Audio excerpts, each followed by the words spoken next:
এই মুক্তই সবাইকে মোহিত করে দেয়, নিজের দিকে আকর্ষিত করে। অত্যন্ত সুন্দর, গোল, শুভ্র। মুক্ত দ্বারা নির্মিত আভূষণ, তা হয়তো সে মুকুটই হোক বা কোনো স্ত্রীর অলংকার, তাকে আরো সুন্দর করে তোলে, তাকে আরো সুন্দর দেখতে লাগে। এবার এই মুক্তকে এত সুন্দর দেখার জন্য কত কষ্ট সহ্য করতে হয় তা কি কখনো আপনি ভেবেছেন? এই মুক্ত ঝিনুক থেকে বের করা হয়, ঝিনুক যা কিনা সমুদ্রের তলদেশে থাকে। ওকে কত কষ্ট সহ্য করতে হয়, জলের চাপ সহ্য করতে হয়, সমুদ্রের স্রোত সহ্য করতে হয়। এই ঝিনুককে এত কষ্ট সহ্য করতে হয়, এই মুক্তকে এত কষ্ট সহ্য করতে হয়, তারপরে এর রূপ এত সুন্দর হয়। যদি আপনিও আপনার পরিশ্রমের সৌন্দর্য, নিজের পরাক্রমের সৌন্দর্য এই সংসারে প্রকাশিত করতে চান, তাহলে আপনাকেও কষ্ট সহ্য করতেই হবে। তাই জীবনে যখনই সংকট আসবে, বিপদ আসবে, সমস্যা আসবে, তখন একে সুযোগ হিসেবে গ্রহণ করুন। কারণ এই বিপদের সাথেই লড়াই করে আপনি মুক্তর মতোই পরিশুদ্ধ হয়ে উঠবেন। তাহলে আসুন আর আমার সাথে ভালোবেসে বলুন, রাধা রাধা। আমাদের জীবনে অত্যন্ত গুরুত্বপূর্ণ একটা আশা বসবাস করে, বিশ্বাসের রূপে। বিশ্বাস যা আমরা ঈশ্বরের ওপর করি, ভাগ্য, প্রারব্ধের ওপর করি, নিয়তির ওপর করি। যখনই ভালো কিছু হয় আমরা বলি এ হলো ঈশ্বরের দয়া, যখন খারাপ কিছু হয় আমরা বলি এ হলো ঈশ্বরের মায়া।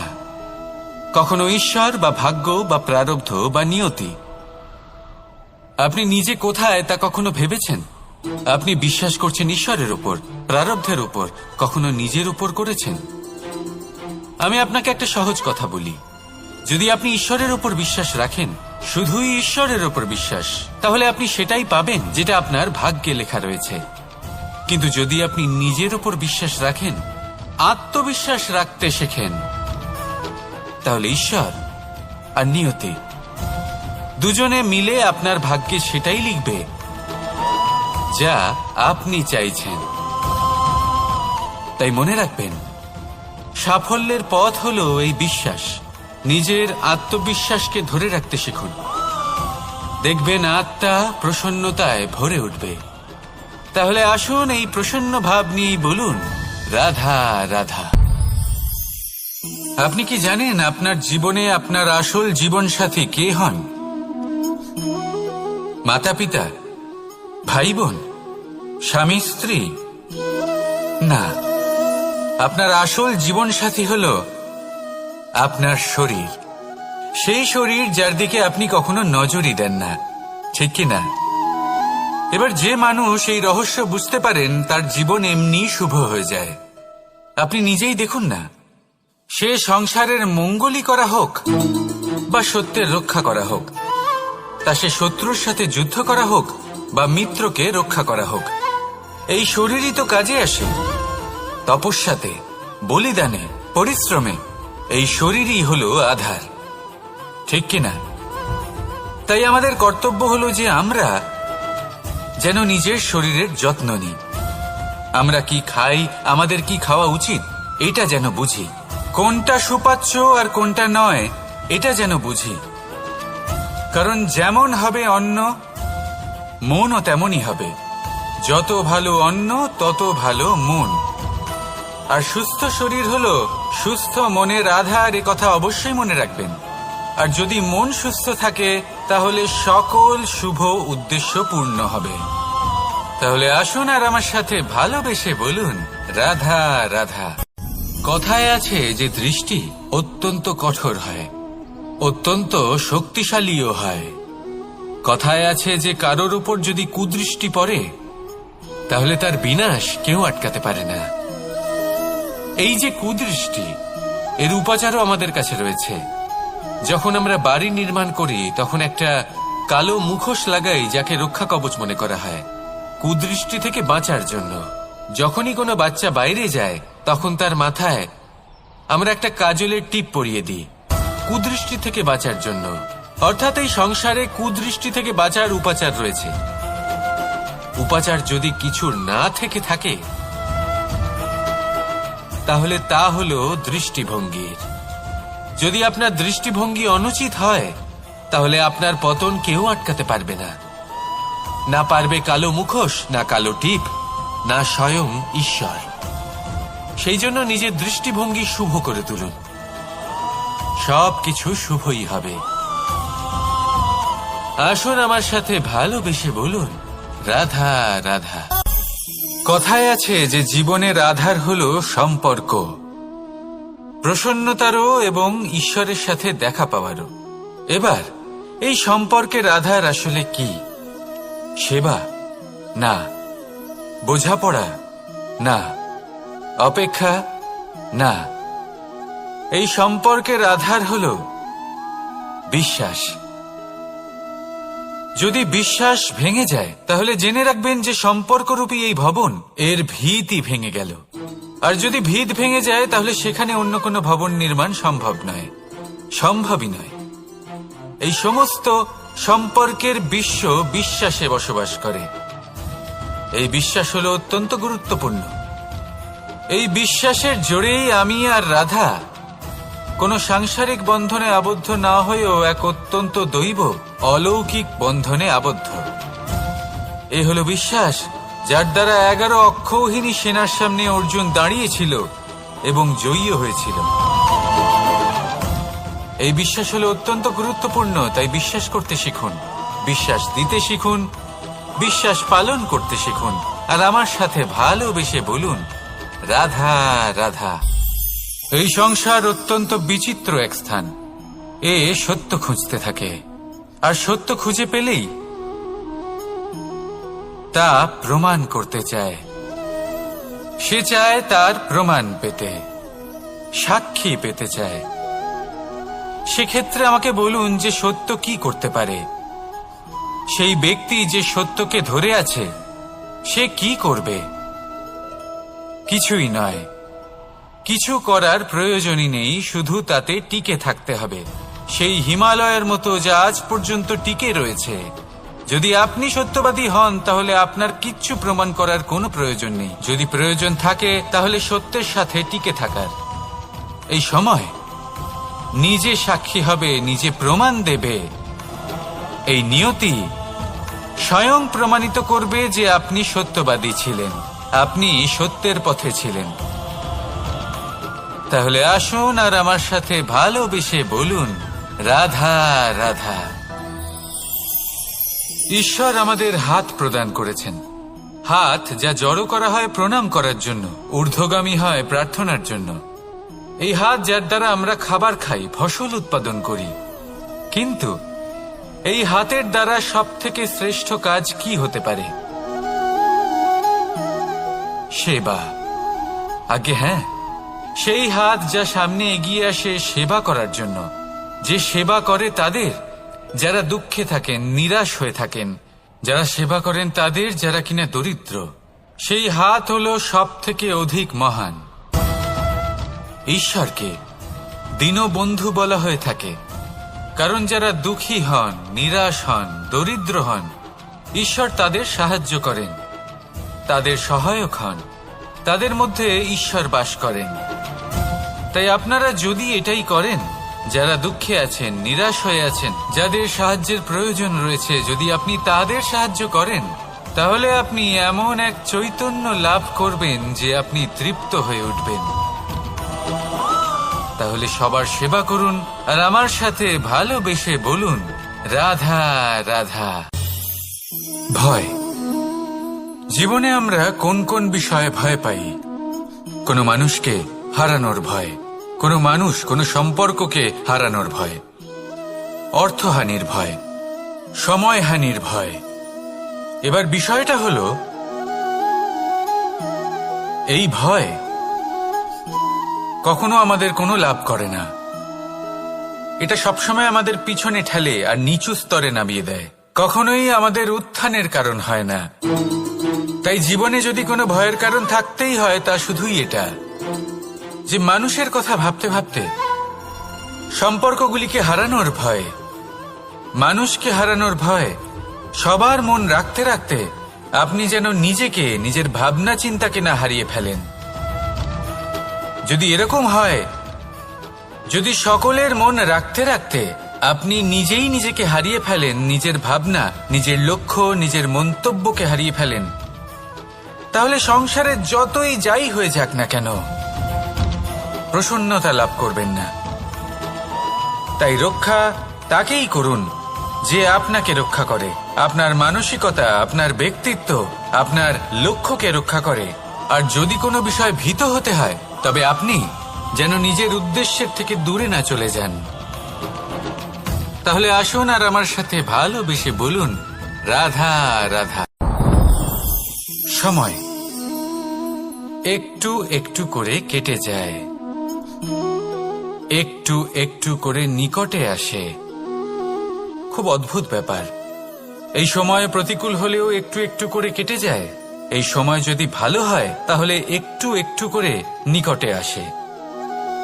অনুচিত তখনই হয় যখন আমরা নিজেদের অসফলতার জন্য সময়কে দোষ দিই, কিন্তু আসলে তেমনটা হয় না। আপনার পরিশ্রম আর প্রয়াস দ্বারাই আপনি সাফল্য লাভ করবেন, সময়ের দ্বারা নয়। যদি এই সাফল্য একটা সুন্দর ভবন হয়, তাহলে সময় হলো তার দেওয়ালের রং, যা সময়ের সাথে বদলাবে, সময়ের সাথে ফিকেও হয়ে যাবে। কিন্তু সাফল্যের এই ভবন আপনাকেই নির্মাণ করতে হবে, আপনার পরিশ্রমের ইট দ্বারা এবং প্রয়াসের চুনসুরকি দ্বারা। তাই পরিশ্রম আর প্রয়াস করতে থাকুন, সাফল্য আপনি অবশ্যই পাবেন। সময় যদি আজ ভালো না হয় তাহলে কাল অবশ্যই হবে। প্রয়াস করতে থাকুন আর আমার সাথে ভালোবেসে বলুন, রাধা রাধা। এ হলো গোলাপ ফুল। একে আমরা সকলেই চিনি। সমগ্র সংসার ভালোবাসে এই পুষ্পকে। এই ফুল দেখতেও সুন্দর। সবথেকে বেশি গুরুত্বপূর্ণ কথা হলো এর সুগন্ধ, যা দূর দূরান্ত থেকে ব্যক্তিদেরকে আকৃষ্ট করে। এই সুন্দর পুষ্প একটু মন দিয়ে দেখলেই দেখা যায় এর নিচে কাঁটা রয়েছে। এই সংসার বলে, এ প্রকৃতির কেমন রচনা, এত কোমল পুষ্প, এটা কি তীক্ষ্ণ কাঁটা সহ প্রস্ফুটিত হয়? এটাই হলো জীবনের সত্য। আমাদের অন্তরের সদ্গুণ, সেগুলিও এই ফুলের মতোই সুন্দর। সংসার এর সৌন্দর্য দেখতে পায়, এর সুগন্ধ চতুর্দিকে ছড়িয়ে পড়ে। কিন্তু এই সদ্গুণ জাগ্রত করে তোলার জন্য কঠোর পরিশ্রম করতে হয়, প্রতিনিয়ত চেষ্টা করে যেতে হয়। তাই জন্য যদি আপনি জানেন আপনার পথ উচিত কিন্তু তা কাঁটায় পরিপূর্ণ, তাহলে থামবেন না, চলতে থাকুন। একবার যদি অন্তরের সদ্গুণ জাগ্রত হয়, তাহলে এই সংসার এর সৌন্দর্য দেখবে আর সুগন্ধে আকর্ষিত হয়ে আপনার কাছে আসবে। এই মন, এই জীবন প্রসন্ন হয়ে বলবে, রাধা রাধা।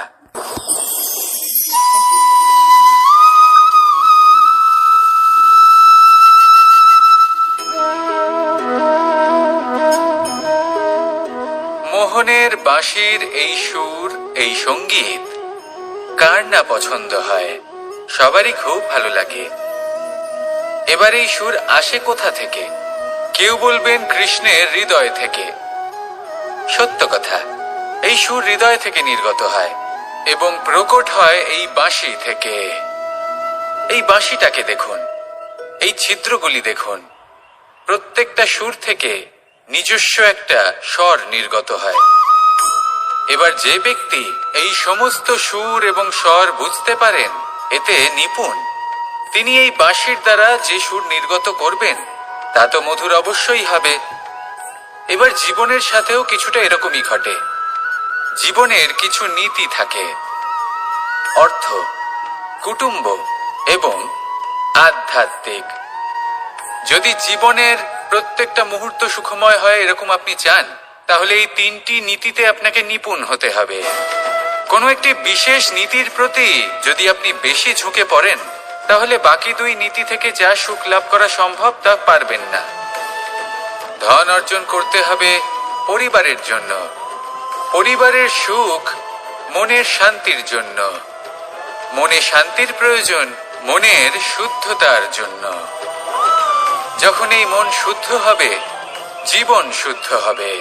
পবিত্র হবে, সুন্দর হবে এবং ভালোবেসে বলবে রাধা রাধা।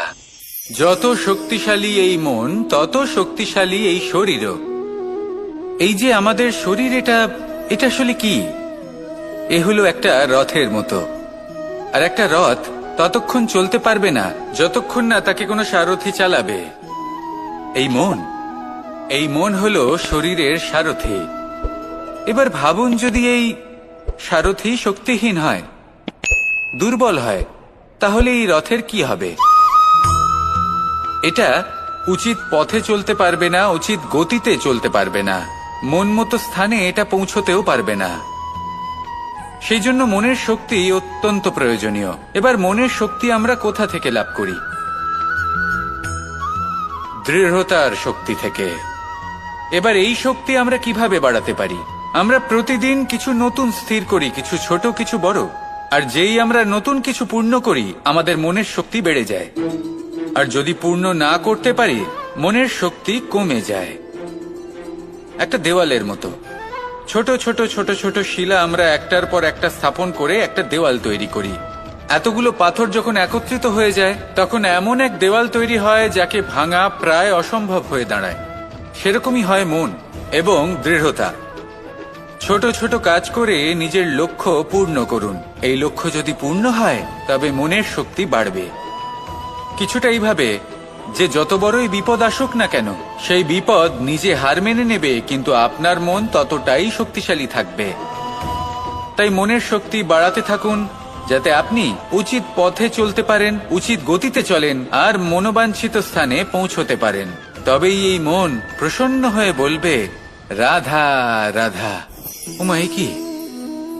আমি কখন থেকে এখানে অপেক্ষা করছি, হাত পেতে দাঁড়িয়ে রয়েছি যাতে একটা ফল আমার হাতে এসে পড়ে এবং সেটা আমি খেতে পারি। কখন থেকে অপেক্ষা করছি, কিন্তু সেটা হচ্ছেই না। এবার আপনি বলবেন যে এসব কি বলছি, এ কি অদ্ভুত কথা বলছি। যদি ফল খেতে হয়, তাহলে আমাকে বৃক্ষে চড়তে হবে, ফলের কাছে পৌঁছতে হবে, তবেই তো ফল পাবো। এবারে এটা অত্যন্ত সহজ ব্যাপার, কিন্তু এই বিষয়টা আপনি নিজের জীবনের প্রসঙ্গে ভেবে দেখুন। লক্ষ্য কোথায় আছে আপনি জানেন, সেই লক্ষ্যে পৌঁছানোর পথ কি সেটাও আপনি জানেন, সেই পথে চলার ক্ষমতাও আপনার রয়েছে, কিন্তু তাও আপনি নিজের লক্ষ্য লাভ করতে পারছেন না। কেন? কারণ আপনি অপেক্ষা করছেন যে লক্ষ্য আপনার সামনে চলে আসবে, কিন্তু তা হয় না। লক্ষ্য সে যাই হোক না কেন, ধন হোক, প্রেম হোক, কোনো সম্মান হোক বা মোক্ষ হোক, যদি আপনি তার দিকে অগ্রসর না হন, তাহলে ফল প্রাপ্তি অসম্ভব ব্যাপার, তা কোনোদিনই হবে না। সেই জন্য আপনার চোখের সামনে আপনি যদি নিজের লক্ষ্যকে দেখতে পান, তাহলে উঠুন এবং সেই দিকে অগ্রসর হতে শুরু করুন।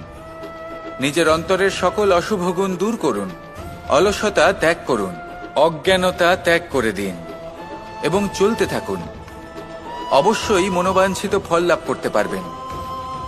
মনে রাখবেন, চলতে থাকলে তবেই লক্ষ্য প্রাপ্তি হবে।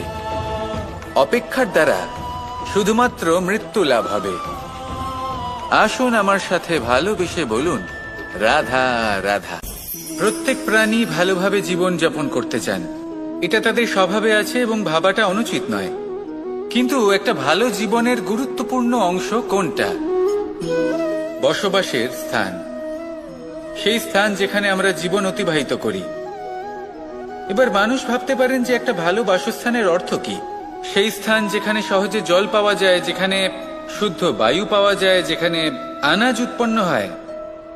এটা জীবনযাপনের জন্য পর্যাপ্ত বটে, কিন্তু ভালো জীবন যাপনের জন্য আরো একটা কথা আপনাকে বুঝতে হবে। সাধু, জ্ঞানী, পণ্ডিত ব্যক্তি, এই সকল মহাপুরুষ, এনাদের যে বাসস্থান তা অত্যন্ত বিশেষ হয়।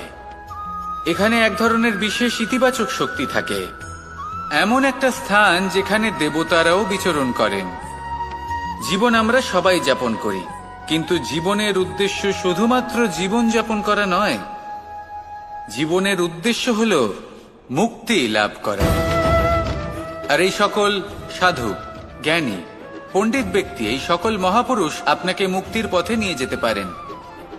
কারণ এরা হলেন সেই মহাপুরুষ যারা নিজেদের অন্তরের বিকার, অহংকার, ক্রোধ, বিদ্বেষ এই সকল দোষগুলিকে ত্যাগ করেছেন, এদের উপর বিজয় লাভ করেছেন।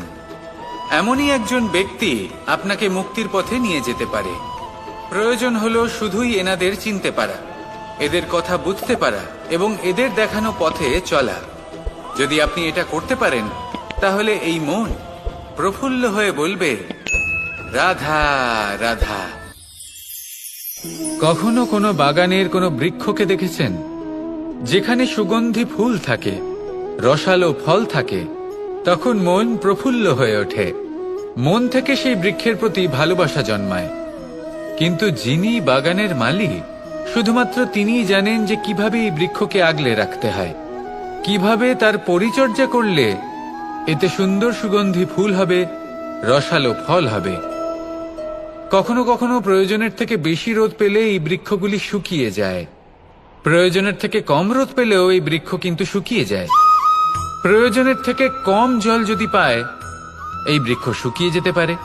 প্রয়োজনের থেকে অতিরিক্ত জল যদি পায়, তখনও এই বৃক্ষের শিকড়গুলি নষ্ট হয়ে যেতে পারে। এবার এটাই কিন্তু আমাদের সংসারের সাথেও হয়। আমাদের সংসারের সকল প্রতিভাশালী ব্যক্তি, যেমন লেখক, বিচারক, প্রবক্তা, যোদ্ধা, এদের সবার ক্ষেত্রে এই কথাটাই প্রযোজ্য। যদি বেশি প্রশংসা করা হয়, তাহলেও এরা হারিয়ে যাবেন। প্রয়োজনের থেকে বেশি যদি নিন্দা করা হয়, তখনও তারা নত হয়ে পড়বেন। তাহলে আপনি এদের রক্ষা করুন এবং নিজেদেরও। মনে রাখবেন একটা কথা, জেনে রাখুন কখন কোন নিন্দায় আপনি লজ্জিত হবেন না, আর কখন কোন প্রশংসার দ্বারা নিজের মধ্যে অহংবোধ জাগ্রত করবেন না। এই মন সুপ্রসন্ন হয়ে বলবে, রাধা রাধা। জল এ হলো জীবনের আধার পঞ্চতত্ত্বের মধ্যে একটি, আর অত্যন্ত বিশেষ। এর থেকে অনেক বড় শিক্ষা পাওয়া যায়। এই জল গন্তব্যের বিষয়ে এর স্পষ্ট ধারণা আছে, ও জানে ওর লক্ষ্য কি, আর প্রয়াস করে ততদূর সে পৌঁছেও যায়। এটি পর্বত থেকে বয়ে নিচে নেমে আসে, নদীর সাথে সমাহিত হয়ে তার সাথে বয়ে চলে, চিরসবুজ বনানী গড়ে তোলে, প্রাণীদের তৃষ্ণা নিবারণ করে, সামনে এগিয়ে চলে, মানুষের সাথে মিলিত হয়। যারা একে বাঁধের মধ্যে বেঁধে রাখতে চেষ্টা করে, সে বন্দি দশাতেও থেকে যায়, মানুষের কল্যাণ করে। তারপর বাঁধ থেকে মুক্তি পেয়ে এগিয়ে চলে, কোথাও ধাক্কা খায়, কোথাও বাধা পড়ে, কোথাও যদি পথ খুঁজে না পায়, তাহলে পথ খুঁজেই নেয়, আর যেখানে পথ থাকে না সেখানে পথ বানিয়ে নেয়, আর শেষ পর্যন্ত নিজের লক্ষ্যে পৌঁছেই যায়, অর্থাৎ সমুদ্রে গিয়ে সমাহিত হয়ে যায়। আমাদেরও কিছুটা এরকমই হয়ে উঠতে হবে। যেখানেই যাবেন সকলের কল্যাণ করুন, সামনে এগোন। আপনি কোথাও পড়ে গেলে, ধাক্কা খেলে আঘাত লাগবেই, উত্থান পতন লেগেই থাকে। সামনে এগোতে থাকুন।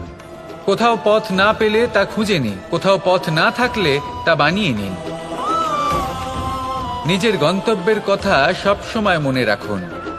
শেষ পর্যন্ত নিজের মোক্ষ লাভ আপনি অবশ্যই করবেন। আর আমার সাথে ভালোবেসে বলুন, রাধা রাধা। জীবনের প্রত্যেক মুহূর্ত আমাদের কিছু না কিছু শিক্ষা দেয়, নির্ভর করছে আমাদের দৃষ্টিভঙ্গির উপর। যেমন নদী হলো আমার অত্যন্ত প্রিয়, নদীতে ভ্রমণ করতে আমার খুব ভালো লাগে। কি বলেন? নদীতে সবসময় নতুন কিছু থাকে, ও পুরনো কিছুই নিয়ে বসে থাকে না, সব সময় প্রবাহমান, কখনো থামে না। ততক্ষণ থামে না যতক্ষণ না সাগরে গিয়ে সমাহিত হচ্ছে। ঠিক এইভাবেই আমাদেরও উচিত নিজের জীবন অতিবাহিত করা, নদীর মতো। প্রত্যেক মুহূর্ত নতুন, তাই সেইভাবেই জীবন যাপন করুন। পুরনো কিছুই একত্রিত করে রাখবেন না, বিগত স্মৃতির মাঝে নিজেকে হারিয়ে ফেলবেন না। এই যে বর্তমান, এই যে মুহূর্ত, সেটাই হলো সর্বশ্রেষ্ঠ। এর মাঝেই জীবন যাপন করুন, নদীর মতো প্রবাহমান হতে শিখুন। আপনি শিখে গেলে তাহলে মনে রাখবেন, আমার আপনার মাঝে বিচরণ করতে বড়ই ভালো লাগবে। যে ব্যক্তি আনন্দের সাথে জীবনের প্রত্যেকটা মুহূর্ত অতিবাহিত করে কোনো চিন্তা ছাড়াই, প্রবাহমান হয়, কখনোই থামে না, যতক্ষণ না মুক্তি লাভ করছেন, এমন ব্যক্তির মধ্যেই রাধাকৃষ্ণ বসবাস করেন। তাহলে আসুন আমার সাথে ভালোবেসে বলুন, রাধা রাধা। সূর্যের প্রকাশ, অন্ধকারকে দূর করে দেওয়া সেই মহানায়ক। এই সূর্যের প্রকাশ যখন পৃথিবীতে এসে পৌঁছয় কি হয়? এই পৃথিবী জেগে ওঠে, প্রত্যেক প্রাণী জেগে ওঠে, মানুষ জেগে ওঠে, নিজের কর্ম করেন, জীবন যাপন করেন। এই ঘুমের মৃতপ্রায় স্থিতি কাটিয়ে উঠে জীবন যাপন করতে শেখেন। এটাই হলো প্রভাব সূর্যের প্রকাশের। এবার এই প্রকাশ যে সূর্যের থেকে পাই, তিনি কি করেন? তিনি নিজেকে জ্বালান আমাদের জীবন প্রদান করার জন্য। প্রত্যেকটা মুহূর্ত তিনি তাপ সহ্য করেন, আমরা যাতে সেই প্রকাশ লাভ করি। এটাই হলো জীবনের সারমর্ম। যদি আপনিও এই সংসারে প্রকাশ ছড়িয়ে দিতে চান, তাহলে আপনাকেও তপ্ত হতে হবে, নিজে জ্বলতে হবে, সেই কর্ম করতে হবে যেটা কঠিন হতে পারে কিন্তু আসলে শ্রেষ্ঠ। তবেই এই সংসারের সেবা করতে পারবেন, সংসারকে পথ দেখাতে পারবেন। নিজের অন্তরের প্রকাশ জাগ্রত করুন, তবেই সেই সকল ব্যক্তি যারা পাপের অন্ধকারে নিমজ্জিত হয়ে আছেন তারা জাগ্রত হবেন। সেই সকল ব্যক্তিকে জাগিয়ে তুলুন, প্রেরিত করে তুলুন সুখী হওয়ার জন্য যারা সুখী হতে পারছেন না। সেই সকলকে প্রেরিত করুন সাফল্য লাভের যারা সফল হতে পারছেন না। নিজের অন্তরের সূর্যকে জাগ্রত করুন, চারিদিকে শুধু প্রকাশই প্রকাশ হবে, জীবনই জীবন থাকবে, আনন্দই আনন্দ থাকবে, আর এই মন বারবার প্রসন্ন চিত্তে বলে উঠবে, রাধা রাধা। আজ আমরা দুই ধরনের ব্যক্তির বিষয়ে কথা বলবো। প্রথম জন হলেন যে প্রয়োজনের থেকে অনেক বেশি পরিমাণ ধন উপার্জন করে থাকেন। তার কাছে ততটা ধন থাকে যতটা তার প্রয়োজনও নেই, তারপরেও আরো ধন উপার্জন করতে চেষ্টা করতে থাকেন। সকল সম্ভব চেষ্টা করেন, সকল সম্ভব কর্ম করেন, তা সে উচিত কর্ম হোক বা অনুচিত, তাতে তাদের কিছুই যায় আসে না। তারা শুধুই এই সংসারের সকল সুখ ভোগ করতে চান, সকল স্বাচ্ছন্দ্য লাভ করতে চান। আজীবন তারা প্রচেষ্টাই করতে থাকেন। এবার এই করতে গিয়ে তারা ভারাক্রান্ত হয়ে সমস্যার সম্মুখীন হন। এনাদের সমগ্র জীবন এই চেষ্টাতেই চলে যায়, জীবন যাপন করার বদলে। অন্যদিকে আরেকজন ব্যক্তি যিনি জানেন তার প্রয়োজন কতটুকু, আর শুধুমাত্র সেই পরিমাণ ধন অর্জন করেন, তার থেকে বেশি একটুও নয়। উনি যদি দুবেলা খেতে পান, মাথা গোজার ঠাঁই পেয়ে যান, সেটাই পর্যাপ্ত। তাতেই তিনি আনন্দে জীবন যাপন করেন, না কোনো বৃথা চিন্তা করেন, না কোনো বৃথা কষ্ট করেন। এবার আমি আপনাদের জিজ্ঞেস করব, এই দুই ব্যক্তির মধ্যে আপনি কোন ব্যক্তি হতে চাইবেন? বেশিরভাগ মানুষ এটাই বলবেন যে আমরা সেই দ্বিতীয় মানুষ হতে চাই যারা সন্তুষ্ট। কিন্তু যদি মন দিয়ে দেখেন, আপনিও সেই কর্মই করছেন যা প্রথম ব্যক্তি করেন। আপনারা সবসময় চেষ্টা করে চলেছেন, এটাও লাভ করতে হবে, ওটাও লাভ করতে হবে, আমার এটারও প্রয়োজন, ওটারও প্রয়োজন। আপনি অনেক কিছু লাভ করেছেন, কিন্তু প্রশ্ন এটাই যে আপনার কি সেই সবকিছুর প্রয়োজন রয়েছে? এর উত্তর আপনার অন্তর মনে রয়েছে। আপনার মন জানে যে আপনার প্রয়োজন কতটুকু। সেখানে গিয়ে দেখুন। সন্তুষ্টি মানুষকে আনন্দ দেয়। মানুষ যতটা সন্তুষ্ট হবে ততটাই সে আনন্দ লাভ করবে। এবার আপনাকে এই সিদ্ধান্ত নিতে হবে যে আপনি কখন আর কোথায় সন্তুষ্টি লাভ করবেন, কত কিছু লাভ করার পরে সন্তুষ্ট হবেন। এই উত্তর আপনি মন থেকে পাবেন। এই সমাজের চাহিদায় জড়িয়ে নিজেকে বিভ্রান্ত করবেন না। নিজের অন্তরের এই মিথ্যে অহংবোধকে প্রশ্রয় দিতে গিয়ে যদি আপনি এরকম প্রয়াস করতে থাকেন, তাহলে জীবনযাপন কখন করবেন? থেমে যান, শান্ত হয়ে যান, নিজের অন্তর মনে নিমজ্জিত হয়ে দেখুন যে সন্তুষ্টি কোথায়। এই সন্তুষ্টি লাভ করুন। এই মন প্রসন্ন হয়ে বলবে, রাধা রাধা। ক্ষমা একটা অত্যন্ত সুন্দর শব্দ। আমার খুব প্রিয় শব্দ, কিন্তু এই ক্ষমা কখন আর কিভাবে প্রয়োগ করতে হবে সেটা বোঝা প্রয়োজনীয়। এক, যদি আপনি কোনো অন্যায় করেন আর ক্ষমা না চান, ক্ষমা প্রার্থনা না করেন, ক্ষমা চাওয়া থেকে এড়িয়ে যান, তাহলে তাতে আপনারই ক্ষতি হবে। কিভাবে? ক্ষমা না চাইলে মনের মধ্যে অহংকার জাগ্রত হয়, আর অহংকার তো প্রকৃত অর্থে আমাদের ক্ষতিই করে। দুই, কেউ যদি অপরাধ করেন, আপনার থেকে ক্ষমা না চান, তাহলে তাকে ক্ষমা করবেন না। ক্ষমা হলো অত্যন্ত অমূল্য, আর না চাইতেই কাউকে ক্ষমা দান করা এটা উচিত নয়। তিন, যদি কেউ আপনার সাথে অনুচিত কিছু করেন, অপরাধ করেন, আর আপনার থেকে ক্ষমা চান, তাহলে তাকে ক্ষমা করে দিন। তাতে আপনার অন্তরের করুণাবোধ জাগ্রত হবে, প্রেম জাগ্রত হবে, আর তা আপনার জন্য শুভ হবে। চার, যদি আপনি নিজে কোনো অপরাধ করেন, তাহলে অবশ্যই ক্ষমা চাইবেন। তাতে আপনারই লাভ হবে। কিভাবে? সামনের ব্যক্তি আপনাকে ক্ষমা করুক বা না করুক, আপনার অন্তরের অহংকার ক্ষীণ হবে, আর এই মন আরো নির্মল হয়ে উঠবে। এই ক্ষমা অত্যন্ত অমূল্য, ভেবেচিন্তে একে ব্যবহার করুন, আর আমার সাথে ভালোবেসে বলুন, রাধা রাধা।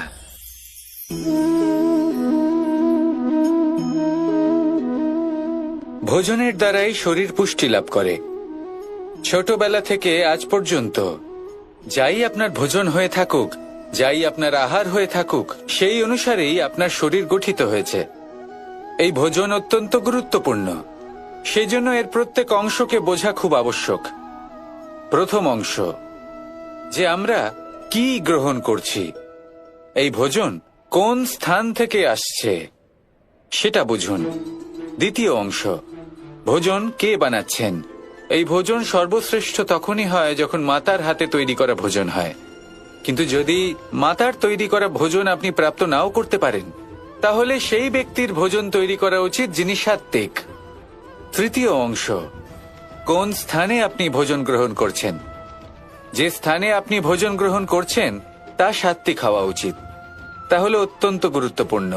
এবং চতুর্থ সবথেকে গুরুত্বপূর্ণ অংশ, তা হলো এই ভোজন আপনি যার দ্বারা প্রাপ্ত করেছেন, যেখান থেকে প্রাপ্ত করেছেন, যে স্থানে বসে আপনি ভোজন গ্রহণ করছেন, তার প্রতি কৃতজ্ঞতা প্রকাশ করুন এবং ভোজন পূর্ণরূপে সমাপ্ত করুন।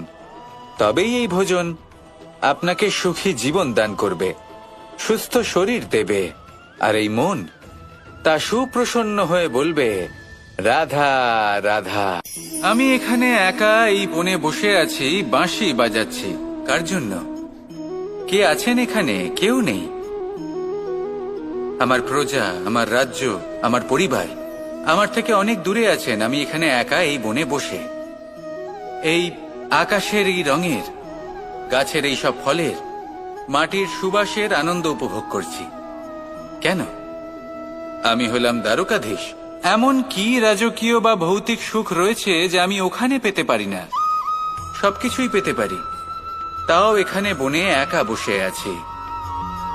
কোন সুখ খুঁজে চলেছি? একা থাকার সুখ। আমরা প্রত্যেকদিন অনেক মানুষের সাথে, চিন্তাধারার সাথে, কর্মের সাথে, পরিস্থিতির সাথে, সুখ দুঃখের দ্বারা বেষ্টিত থাকি। জীবনের এই চক্রে আমরা জড়িয়ে পড়তে থাকি। যতই আমরা এই সমস্যার সমাধান করি, আমরা ততই এতে জড়িয়ে পড়ি। আমরা এতটাই জড়িয়ে পড়ি যে যখন আমরা আয়নায় নিজেদের দেখি, তখন আমরা নিজেদের চিনতেই পারি না।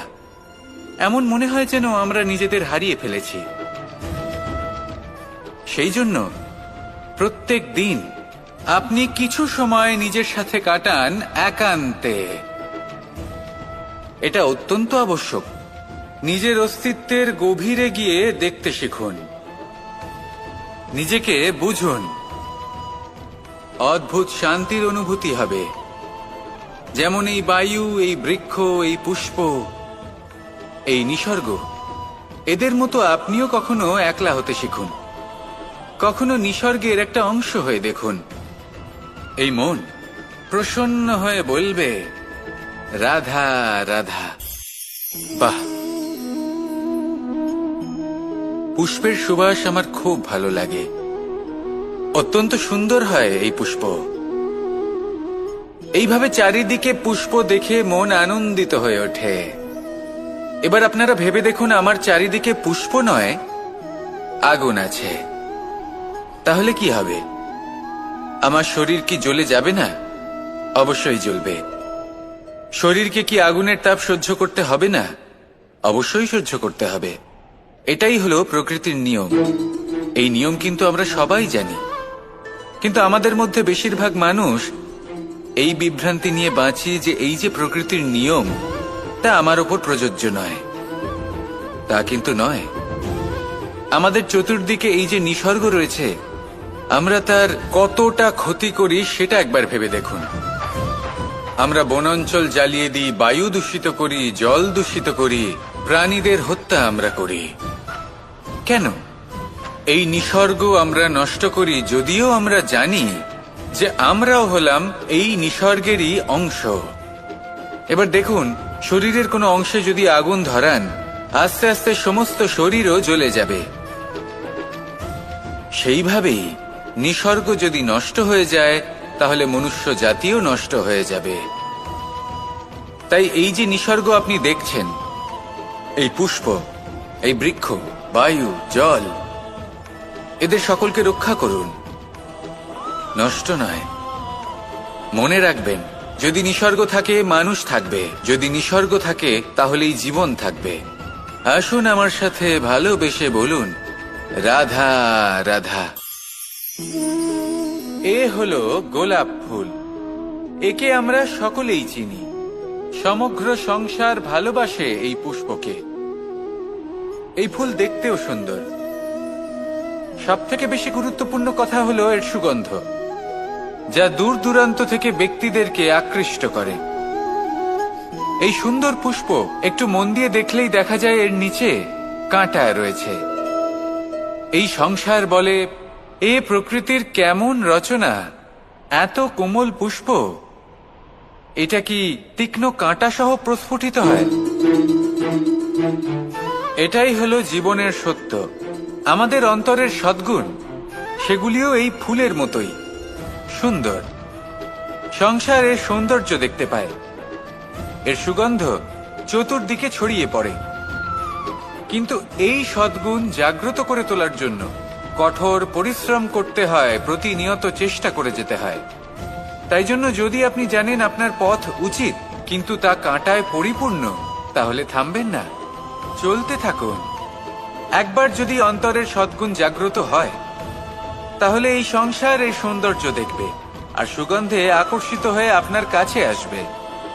এই মন, এই জীবন প্রসন্ন হয়ে বলবে, রাধা রাধা। আমাদের গৃহে অনেক কক্ষ রয়েছে, কিন্তু এমন কি আছে যে একটাই থাকে? আমাদের গৃহের দ্বার। এমন কেন হয়? অনেক দ্বার তো থাকতেই পারে। ভেবে দেখুন, একটা বিশাল ভবন রয়েছে, তার চতুর্দিকে অনেক দ্বার আছে। ভালোই হবে, যাতায়াত করতে সুবিধা হবে, কিন্তু এমন আমরা কেন করি না? এবার আপনি বলবেন যে এটার উত্তর তো সহজ। যতগুলো দ্বার থাকবে, ততজন দ্বারপালও থাকবে। কে কখন কোথা থেকে আসবে, কোথায় চলে যাবে, সেদিকে খেয়াল থাকবে না। চুরির সম্ভাবনাও বেড়ে যাবে। যাক, এই বিষয়ে অন্তত আপনি বোঝেন। সেই জন্য আপনার গৃহে একটাই দ্বার রয়েছে। কিন্তু আপনার মনের বিষয় কি জানেন? আপনার মনেও কি কোনো দ্বার আছে? নেই? তার মানে যে কোনো ব্যক্তি যেখান থেকে খুশি আসতে পারে, আর আপনার মনে যা খুশি প্রবেশ করিয়ে চলে যেতে পারে। কোনো বাধার সম্মুখীন না হয়ে কোনো ব্যক্তি আপনার মনে যা কিছু প্রবেশ করিয়ে চলে যাবে, তা সে আমাদের পক্ষে শুভ হোক, অশুভ হোক, বা যতই ঘাতক হোক না কেন। সেই ভাবনা হতে পারে বাসনাময়, ক্রোধে পরিপূর্ণ, মতভেদে পরিপূর্ণ, বিদ্বেষ বা অহংকারে পরিপূর্ণ, বা কোনো ব্যর্থ ভাবনা হতে পারে। বিশ্বের যে কোনো ভাবনা মনে এসে বসবাস করতে পারে। এবার মনে যা ভাবনা থাকবে, মন সেটাই অনুভব করবে। নেতিবাচক ভাবনা যদি মনে ঘর করে, মন সুখ অনুভব কি করে করবে? সেই জন্য আবশ্যক হলো মনের মাঝে ইতিবাচক সত্তার দ্বার গড়ে তোলা। অর্থাৎ কোনো ভাবনা যদি আসে এবং ইতিবাচক হয় তাহলে তাকে মনে প্রবেশ করতে দিন। যদি তা আপনাকে আর্থিক, সামাজিক, পারিবারিক, আধ্যাত্মিক লাভ দেয় তাহলে তাকে প্রবেশ করতে দিন। যদি না দেয়, যদি তা নেতিবাচক ভাবনা হয়, তাকে দ্বার থেকেই আবার ফিরিয়ে দিন। যত শুভ চিন্তায় থাকবে এই মন, ততই শুভ হবে আপনার জীবন। আর এই মন সুপ্রসন্ন হয়ে বলবে, রাধা রাধা।